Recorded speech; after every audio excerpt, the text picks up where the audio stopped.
Halo semuanya, Assalamualaikum warahmatullahi wabarakatuh. Di sini, aku Aliska Bunga Cantika dari absen 2 kelas 10D mau menjelaskan tentang Kerajaan Tarumanegara. Kalian tahu nggak sih, salah satu kerajaan tertua di Indonesia itu ternyata udah berdiri dari abad ke-5 Masehi. Kerajaan tersebut adalah Tarumanegara. Menariknya, pendiri kerajaan ini itu bukan berasal dari Nusantara, melainkan seorang Maharesi dari India bernama Jaya Singhawarman. Beliau kemudian mendirikan sebuah kerajaan di wilayah Jawa Barat dan menamainya Tarumanegara, yang diambil dari nama pohon tarum yang banyak tumbuh di daerah tersebut. Setelah memimpin kerajaan selama beberapa waktu, Jaya Singhawarman memilih untuk meninggalkan tahtanya dan menjalani kehidupan sebagai petapa.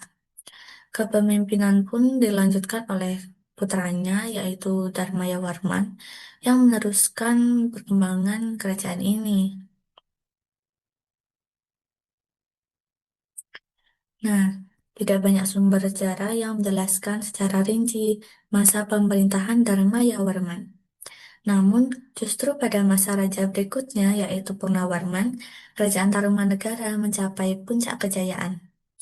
Di masa kepemimpinan Purnawarman ini, sekitar tahun 397 Masehi, Purnawarman membangun ibu kota baru bernama Sundapura yang terletak di kawasan pantai.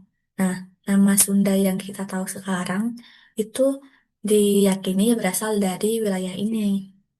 Selain itu, berdasarkan prasasti Tugu, Purnawarman juga memerintahkan penggalian Sungai Gomati sepanjang kurang lebih 12 kilometer. Nah, sungai ini tuh memiliki peran penting,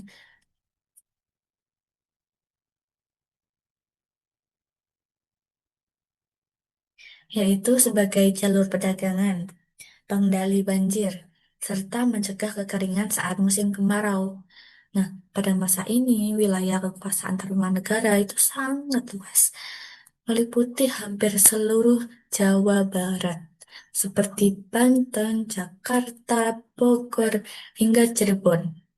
Bahkan kerajaan ini juga menjalin hubungan diplomatik dengan Cina, yang menunjukkan kemajuan dalam bidang politik dan ekonomi. Sebagai bukti kejayaannya, Raja Purnawarman juga melakukan persembahan berupa 1.000 ekor sapi kepada para Brahmana, yang juga tercatat dalam prasasti Tugu. Hal ini menunjukkan bahwa selain kuat dalam pemerintahan, beliau juga memperhatikan kehidupan masyarakat ya.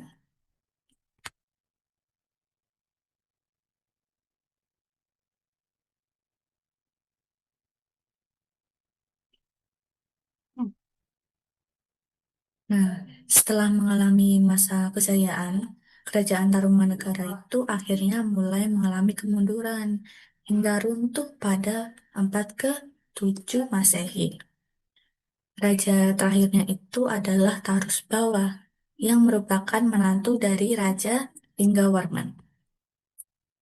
Setelah naik tahta, kondisi Tarumanegara sebenarnya sudah mulai melemah.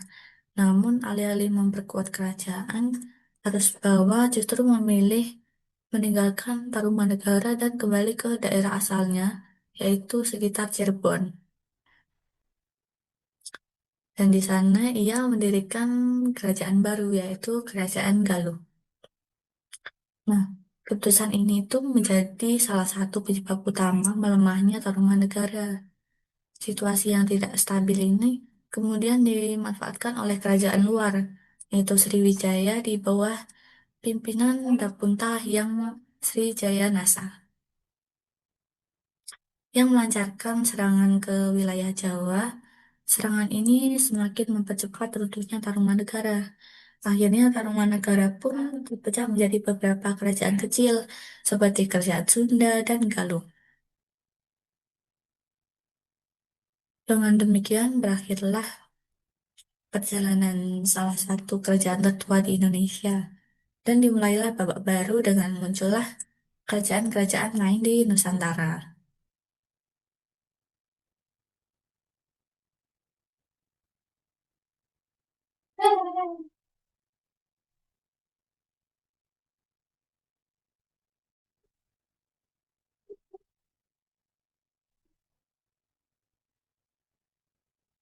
Nah, salah satu prasasti peninggalan Kerajaan Tarumanegara ini itu prasasti Tugu. Tadi juga sudah disebutkan di awal, karena ini salah satu dari prasasti terpenting di Tarumanegara. Nah, prasasti ini tuh sudah sekarang sudah disimpan di Museum Nasional Indonesia. Prasasti ini ditemukan di daerah Tugu Cilincing, Jakarta Utara. Nah, ini dipahat pada batu berbentuk bulat panjang. Nah, menariknya prasasti ini tuh memiliki isi paling panjang dibandingkan prasasti Tarumanegara lainnya, sehingga memberikan banyak informasi penting tentang kehidupan pada masa itu. Nah, salah satu isi prasasti ini tuh penyebutan dua sungai, yaitu Chandrabaga dan Gomati. Menurut ahli seperti Purbajaraka, secara etimologis, Chandrabaga itu dapat diartikan sebagai Kali Bekasi. Nah, selain itu, prasasti ini juga menyebutkan penanggalan berupa bulan Palguna dan Chaitra yang diperkirakan setara dengan sekitar Februari sampai April, meskipun tidak disebutkan tahunnya secara pasti. Yang tidak kalah menariknya, prasasti ini juga mencatat adanya upacara selamatan yang dilakukan oleh para Brahmana, disertai dengan pemberian 1.000 ekor sapi oleh raja. Hal ini menunjukkan bahwa kehidupan keagamaan dan sosial masyarakat saat itu sudah berkembang dengan baik. Lalu, prasasti,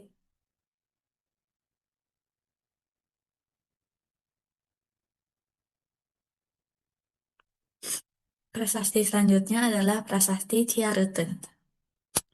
Nah, ini tuh salah satu peninggalan penting dari Kerajaan Tarumanegara yang ditemukan di tepi Sungai Ciareten, dekat muara Sungai Cisadane, Bogor.